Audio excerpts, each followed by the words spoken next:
அனைவருக்குமே வணக்கம். சற்று முன் கிடைத்திருக்கக்கூடிய ஒரு மிக மிக முக்கியமான செய்தி ஒன்று வெளியாகியுள்ளது. சற்று முன் செந்தில் பாலாஜி வழக்கில் திடீர் திருப்பம். அமலாக்கத்துறை அடுத்தடுத்து ஆக்ஷன். தம்பியை தட்டி தூக்கிய சம்பவம் மொத்தம் முடிந்தது. இது மாதிரி பார்த்தீங்கன்னா செய்திகள் வெளியாயிருக்கு.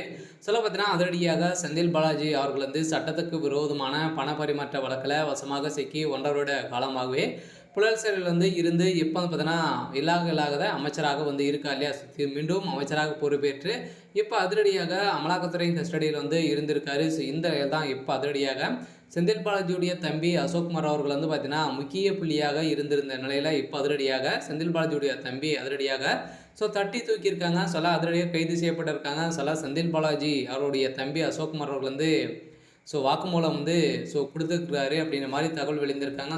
மொத்தமே திமுகவுடைய கதை மொத்தமாகவே முடிந்திருக்கு. இந்த நிலையில் தான் இப்போ முதல்வர் ஸ்டாலின் கைது செய்யப்பட வருது உறுதி அப்படின்ற மாதிரி நிரூபணமாக இருக்குது. இதை பற்றி இந்த வீடியோவில் நம்ம முழுமையாக பார்க்கலாம். அதுக்கு முன்னாடி நம்ம சேனலுக்கு இப்போ தான் நீங்கள் முதல் முறையாக வந்திருக்கீங்க அப்படின்னா மறக்காமல் நம்மளுடைய சேனலை சப்ஸ்கிரைப் பண்ணி சப்போர்ட் பண்ணுங்கள். வாங்க வீடியோக்குள்ளே போகலாம். அதை பார்த்தீங்கன்னா சட்டவிரோத பண பரிமாற்ற தடை வழக்கின் சட்டத்தின் கீழ் முன்னாள் அமைச்சர் செந்தில் பாலாஜி, சகோதரர் அசோக்குமார் உள்ளிட்ட 13 பேருக்கு கூடுதல் குற்றப்பத்திரிகை நகல் வழங்கப்பட்டது.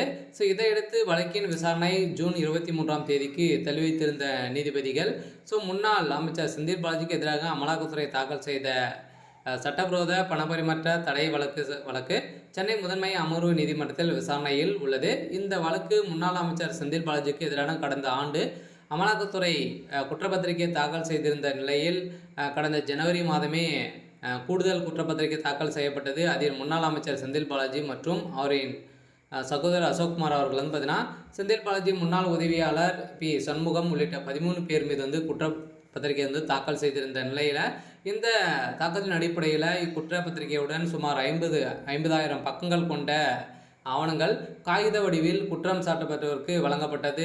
இந்த நிலையில் இந்த வழக்கு சென்னை மாவட்ட முதன்மை அமர்வு நீதிமன்றம் நீதிபதி எஸ் கார்த்திகேயன் முன்பு விசாரணைக்கு வந்தது. தற்போது வழக்கில் குற்றச்சாட்டப்பட்ட முன்னாள் அமைச்சர் செந்தில் பாலாஜி அசோக்குமாருடைய ஜாமீன் ரத்து செய்து இப்போ அதிரடியாக விரைவில் கைது செய்யப்பட போகிறாரு அப்படின்ற மாதிரி தகவல் வெளியாக இருக்குது. இருந்தாலுமே இதில் முக்கிய புள்ளியாக முதல்வர் ஸ்டாலின் அவர்களும் சிக்கியிருக்காரு. இந்த வேளையில் தான் அதிரடியாக செந்தில் பாலாஜி அவர்களும் அவருடைய தம்பி அசோக்குமார் அவர்களும் பார்த்தீங்கன்னா கைது செய்யப்பட்டாங்க அப்படின்னா அவர்கள் கொடுக்க வாக்குமூலம் கொடுத்தாங்க அப்படின்னா அதிரடியாக செந்தில் பாலாஜியுடைய கதை ஒட்டுமொத்தமாக முடிய போகுது. சரியாக பார்த்தீங்கன்னா முதல்ல ஸ்டாலினுடைய மொத்தமும் முடிய போகுது.